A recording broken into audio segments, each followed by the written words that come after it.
Good morning. Good morning. All right. Hey, we're gonna talk about something in the news today, the breakup of big tech.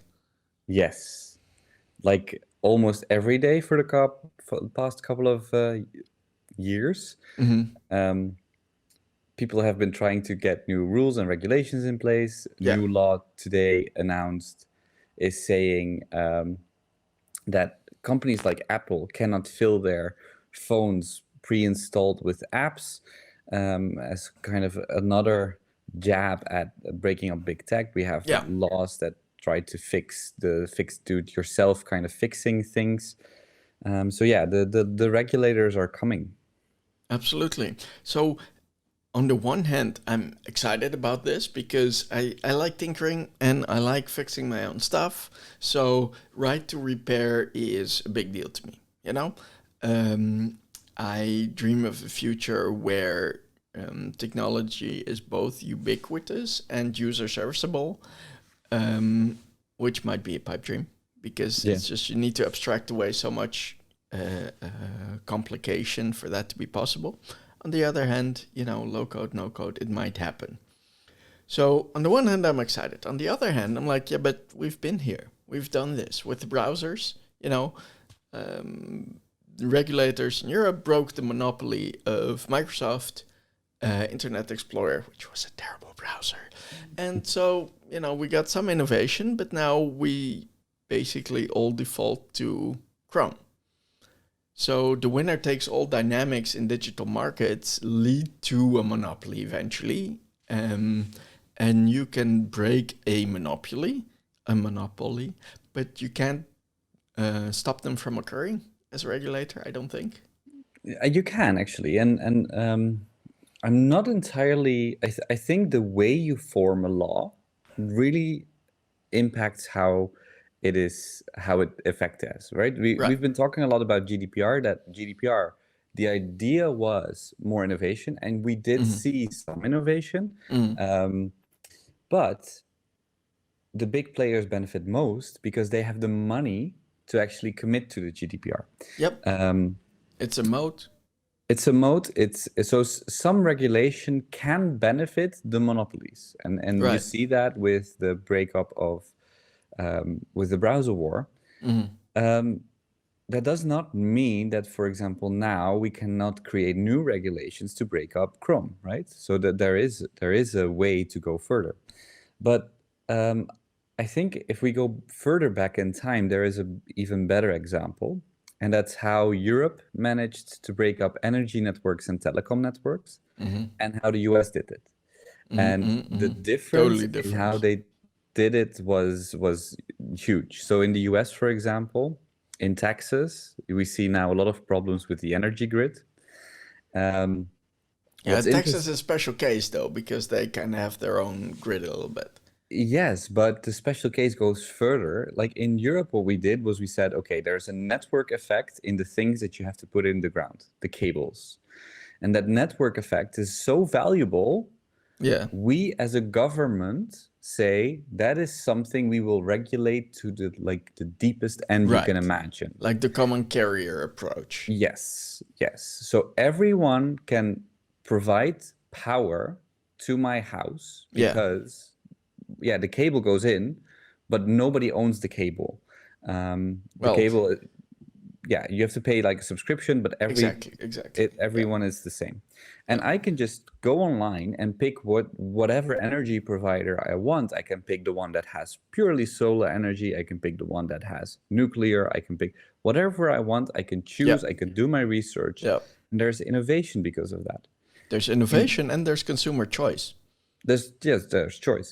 In the US, what you got was the region where you live determines the energy provider because the Right. energy providers buy a certain area or a street or whatever. And that's how they broke the monopoly is they said, okay, we have multiple players and they can basically go into an area and that's then their area, but then they become like micro monopolies in that area. So it Oh my didn't goodness. really create innovation. The Right. same happened with telecom, right? So in the Netherlands or in Europe, the cable that goes into my house is basically the same for every provider that I have. And the cable doesn't matter. I can choose whatever provider I want. I have to pay a standard, like fixed fee for the cable. And then whatever I put on top of it, the provider of the services, I can choose. Right, right. So, but I mean, don't we already have that? It's like, okay, so you buy either an Android phone or an Apple phone, whatever, but then your daily use of that phone is for 100% determined by the apps you use and the websites you visit. So, But let isn't me there give enough you choice already? let me give you a thought process, like a dream. Like let's go into this as if it's a creative assignment. What would happen if the government would own the basic infrastructure of social? And the government would say you pay a fixed subscription, and on top of that, companies can build apps like Facebook and Twitter, but we make sure that they communicate and that there's interoperability between them. And if you want to switch your profile and your identity, your digital identity from one app to the other, you just click, bring your friends, it becomes an instant transaction. You can have multiple ones, but the basic things that make Facebook so valuable, we take that away from it right now. It's not even valuable, it's lock-in, right? Facebook has a lock-in because it has all your friends, it has your contact Yeah, information, it has the yeah, birthdays. yeah. But we take that as a government or we create a neutral provider like we did in Europe with the energy grids. And we say, we take that away from you, from these companies, and these companies now have to innovate on the actual services that they have and the quality of it. Because consumers can switch with a click of a button from one app to the other. Basically, that creates a decentralized service. And we kill those lock-ins that we have. Basically, the cable that goes into the house has become the pictures that are now on my Instagram. I cannot switch to another platform because then I lose my pictures, I lose my followers, I lose my likes. If we take that away and make that interoperable. Yeah, but I mean, in generally speaking, I'm not sure that government monopolies are better than private ones. And it's like we have a fairly benign government, but there's a lot of countries where you and I wouldn't be great friends with whoever's in charge. True, but And let's put it on a blockchain. then we are deplatformed. No, true.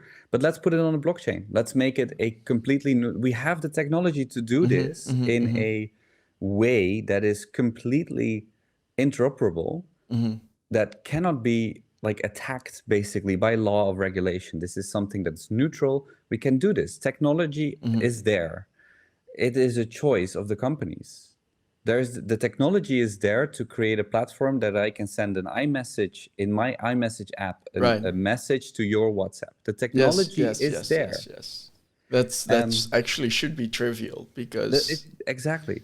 It's a choice that these companies don't do it. And we know it's a choice because the people at Apple said it was a choice, right? So in the lawsuit with Epic, an email leaked out where they said, if we open iMessage to Android users, we might lose some kids because their parents won't buy iPhones anymore for them.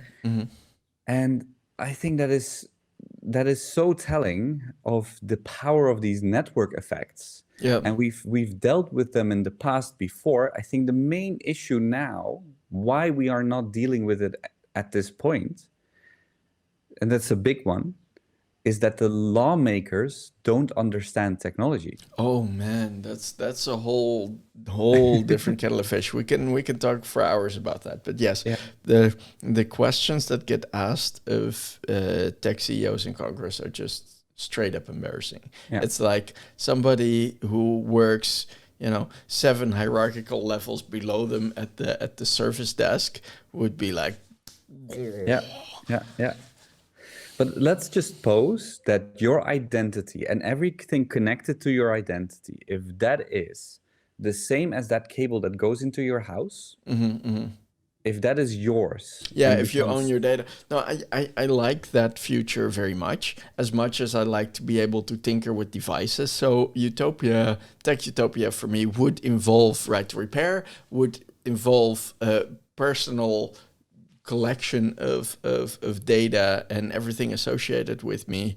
And I've been on some of the networks and apps that are going in that direction, the mastodons of this world. yeah. Um, it's interesting. Okuna was fun. It's interesting, but essentially nothing's happening. No, So it's for the tech geeks right now. It's for the people that are ultimate nerds that understand what's happening. right, and I think impact is very important, and Definitely. I don't see good pathways right now from the early adopters to scale for those technologies, and Unless we look I at the past. there needs to be more venturing in that space. Definitely. I completely agree. But look at the past. We did it before, and that's what I Oh, always for like sure. about the But past. yeah, but then you get there's kind of a critical mass that needs to be reached in terms of new ventures that are Yeah. trying to pathfind their way to that massive success, and it's not the current ones that are gonna hack it.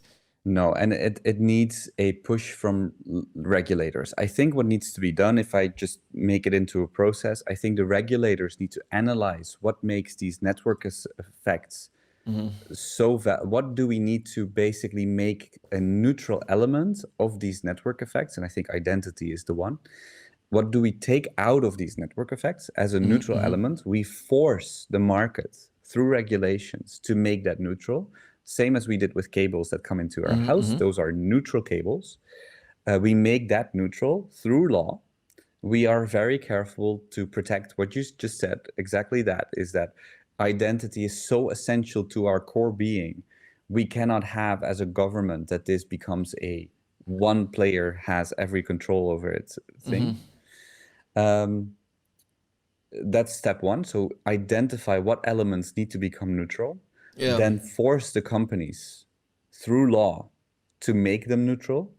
Because if Facebook does it, it has user experience elements into it that they know that their users will use it. That is important, right? Mastodon, you and I both know, it was not easy to use. It was not as easy to use. It was not like you go to a Facebook page and say, follow this user or link with this user. It was complicated. You had to have codes, blah, blah, blah. Right. It was It difficult. tried to be, but didn't quite abstract away the complexity that needs to be out of the way. Everybody who can drive stick shift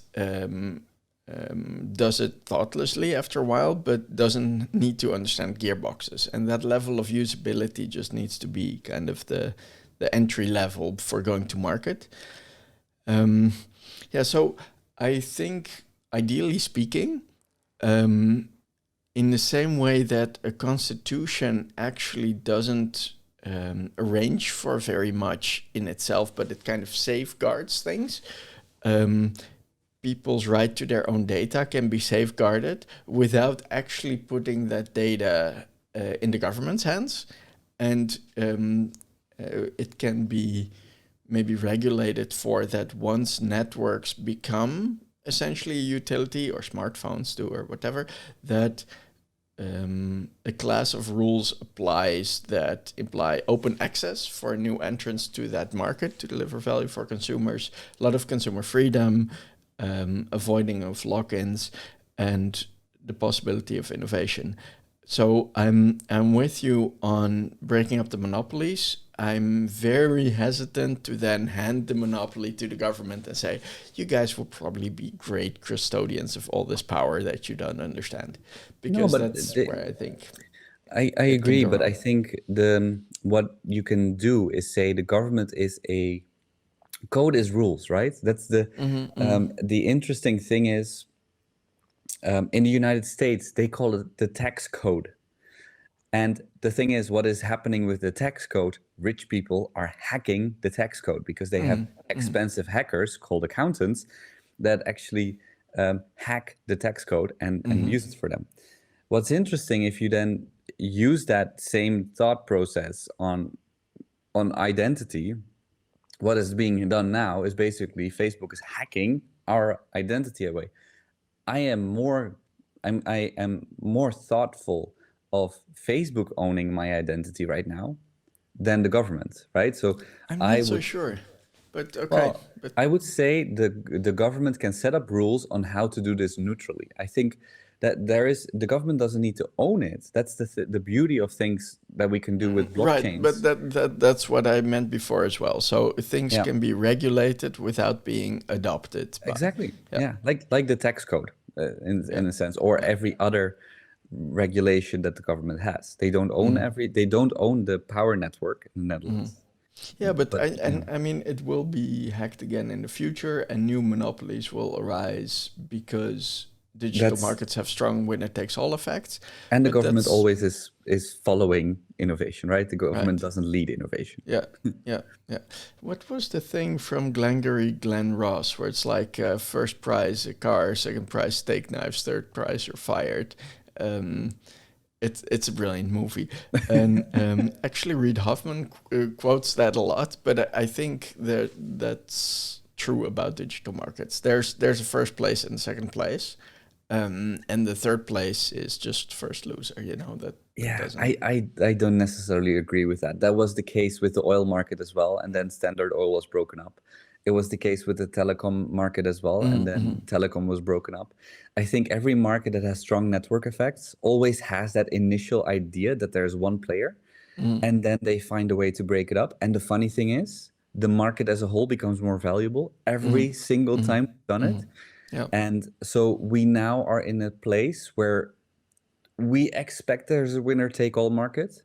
I completely disagree. I think at some point, and I think the lawmakers are getting closer to that point, the market will be broken up and I hope it is done and I think, to be honest, it will come from Europe. It won't come from the US right now. In a very thoughtful process where they will say, okay, will design a system where we actually are able to allow competition, even in a market that people now think is a winner-take-all market. And that was, in telecom, that was 100% the case. In telecom, it was 100% the case. AT&T or KPN in the Netherlands, or they had full power. There was no way in hell that you could go to another telecom provider because then you could not connect to your friends. It's No, exactly the same really. situation. There was like, yeah, it was you got your telephone from that one provider, and the alternative was ham radio with five other nerds who were into that. Exactly. And you got your physical telephone from them. Like the phone had the brand KPN on it. Like to give you the idea, it said KPN or AT&T or whatever. And you knew I can only call other people with an AT&T phone. It's exactly the same thing as it is right now. And what did they do? They said, okay, the way to make this neutral is to say a few things. The network that's in the ground, everyone can use it. The phone number that you have has to be operator transferable. Every operator has to be able to find it. Yeah. And everyone that is with one operator can contact someone from the other operator. Yeah. And by doing that, by taking what is essentially the network effect core and making that part neutral, Yeah. they allowed for, and the same thing will happen in social, the same thing will happen in everything that we see right now as monopolies. So what kind of business opportunities are we seeing here for new entrants in the market? It'll take some time, of course, right? So it'll take Right. some time for the regulators to catch up, but it'll go fast. But I think, for example, right now, there is not a single investor that will invest in you if you have a social idea, right? There are exceptions, but most of the ideas in social, investors will say, we won't invest in it. Right. But the moment regulation comes and says, okay, if you can capture like a couple of people from Facebook because they like your app better and they take their data from Facebook and put it there, then investors will say, hey, this is interesting. This has the potential to grow because you have innovation. So I think, to be honest, I think this is very dangerous to make predictions in, because I Yeah, think the we, thing we don't is know what's going to happen. It's exactly. too early to call the shot. Yeah, but Yeah. the opportunities for innovation are huge. That Yes, is clear. absolutely. Yeah. That is clear. Yeah. So I think some things are we can say about being successful in this space. I think one thing that's absolutely critical is to start attracting talent around a clear purpose, because new college graduates can earn over 100,000 if their coding skills are good at one of the big five. So you're gonna have to replace a lot of those dollars with other reasons to work for you. So talent is a key thing. Being good at that is a key thing. I think another key thing is to, between the hyperscalers who have the cloud infrastructure and the customer, you need to be able to, in your business model, take advantage of Moore's law. So compute and storage and network get cheaper over time, and that happens rapidly enough that you can improve your service and keep healthy margins while giving a steady price and steadily improving service to your customers. Like that leverage needs to be built in from the get-go. And there needs to be space for that. Otherwise, the monopoly is not truly broken up. If only the big five are between Moore's law and the customer, nothing really changed. I think that we really, really, really need companies that aren't born and bred in the Wild West. I think we need solutions that are born in and targeting Asia and Africa, because like that's the world, and that's where the growth is, and that's where most of the people are, and where most of the opportunity is, and that's what it's all about. So I'm really hoping for new entrants out of left field, and I think that's actually more or less a requirement for a company that's still going to be valuable in 100 years, that starts today. It needs to not be a Silicon Valley company or an Amsterdam company for that matter. Yeah, or look at it from a different perspective. Maybe it's not even geographical. I maybe No, it's it's cultural. It's about the mindset. yeah, but even then, maybe the next. I like to think about it like that. Like, maybe the next social hype, if there are standards that connect social networks, maybe the next social hype is a network designed completely by people with disabilities. Yeah, What would yeah. happen if you give a blind person control over how you socially connect? Right. Yeah, I love that blind person's Rubik's cube. Like Right. if we can do that for tech, and of course there's other disabilities, and maybe even the opportunity with blind people right now is the incredibly rapid increase of language recognition and Yeah, synthesis, so yeah, that these speech interfaces become even better and more ubiquitous. yeah. But it's yeah. I think that great new products and services that address niches well and then generalize to everybody else are an amazing opportunity, rather than design for vanilla and then maybe try to include some niches there. Yeah, but that's the thing with a monopoly. A monopoly doesn't have to think about the niches. No, An no. open market with standards that connect everything has to think about niches. Right. But I really like how Microsoft's DNA changed in that regard. If you Yeah, see what they're doing with their gaming ecosystem, they don't even have the biggest gaming ecosystem, but they really do try to make the controllers and the APIs and everything required to maximize interoperability and to maximize access to their products and services by people with disabilities. exactly. But they bought Bethesda. I'm a big fan of their games, and now they made them only available for Xbox and PC, and I'm a Mac user and a PlayStation user. So I don't like them in that sense. No, sorry. I can't say that I'm Right. a big fan. There was a little little regression occurring there. Panos, get out of my way! I want to play Skyrim. Right.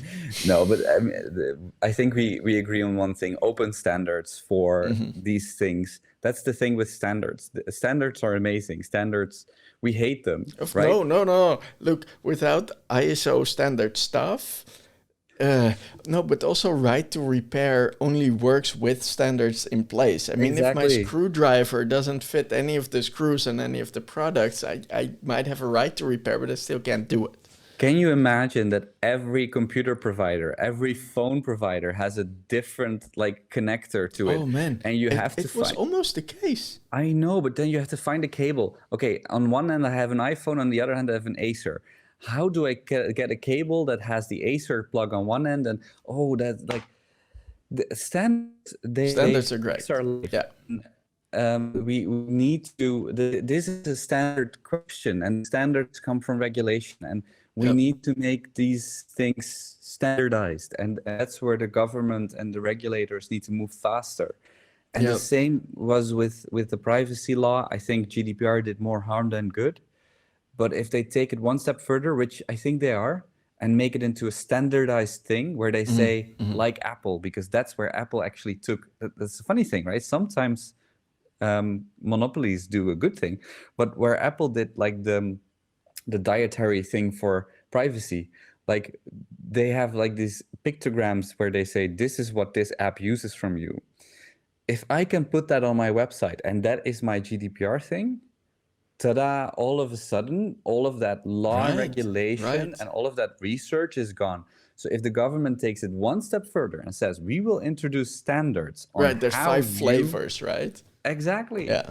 And then that whole mess where it cost me so much money and so much time to actually manage GDPR, gone. Yeah, that would be great. Cool. Yeah, so I think we can agree.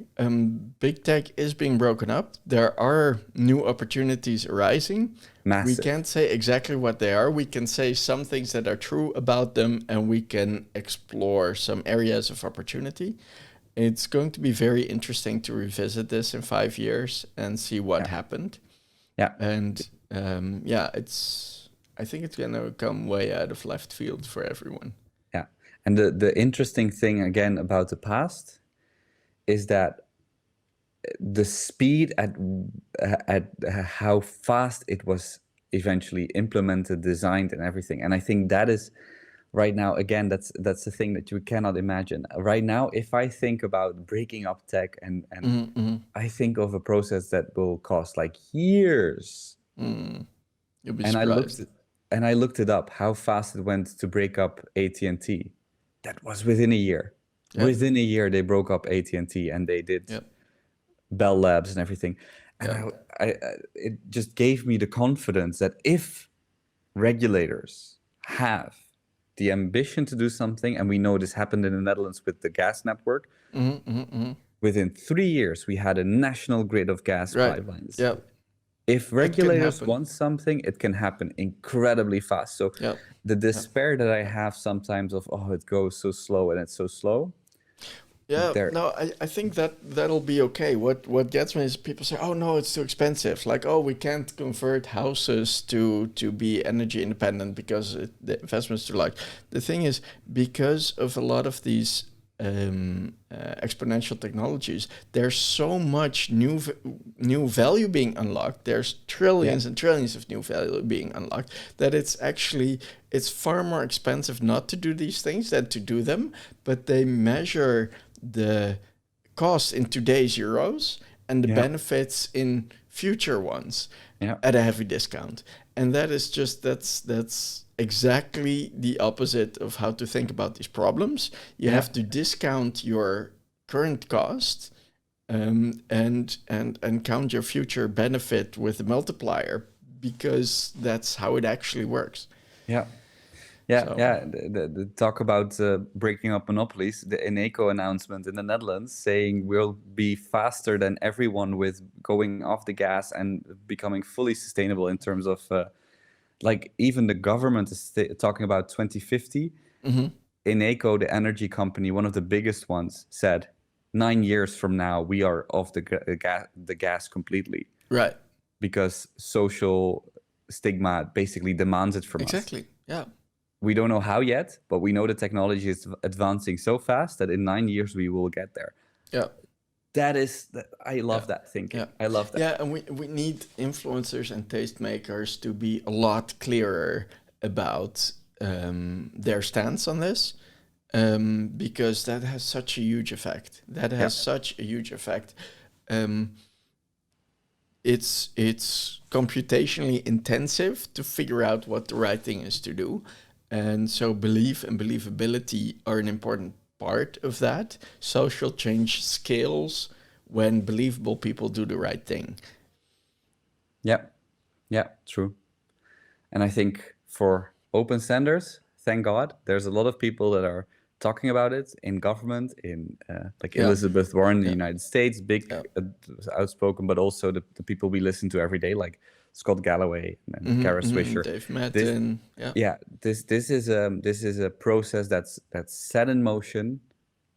It is going to happen. They will struggle. They will yeah, of kick course, like of course. But babies, to but be it's honest, happening. I can't wait to get to work with the founders and the corporates on these kind of problems. I Yeah, can't wait. It's like, yeah, you know, yeah. And I will I am just, what will a company like Apple do? Like how cool would their right, products become? Like that's the right, thing. right, right. Yes, yes, yes. No, but it's gonna happen. That phone's gonna ring and somebody's going to say like, "Oh, we have a huge problem because now we have to react fast to this and that." I'm gonna be like, "Yes." I'll be like, "What? I just said I had a huge problem. I like finally you've identified it. Okay, let's get to work." Yeah, yeah, yeah. Yeah, No, this is gonna happen and this will be great. cool. Yeah. All right. Excellent. I think that's a wrap.